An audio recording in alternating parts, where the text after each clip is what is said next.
This is the Lone Creator YouTube. We hope this video helps. You start by making sure GCam and the GCam Config app are installed and you have the config file ready. This saves time and prevents errors. Once done, grant storage permission so the app can read and write configs. Next, open the config loader and choose the file. You do this now because loading a bad file without a backup can lose settings. Make sure to back up your current GCam profile first so you can revert if needed. Once the config is loaded, watch the compatibility summary and accept suggested toggles. This ensures features match your phone's sensor.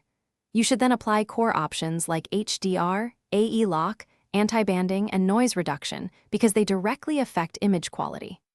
After that, make small adjustments to exposure, white balance, and saturation, tweak by one step and test a shot to see the impact.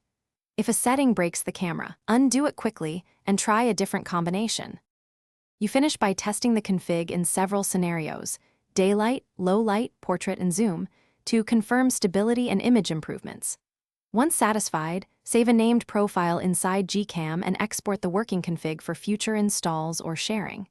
If the app crashes or a feature fails, revert to your backup profile, clear the app cache, or disable the last toggles you changed.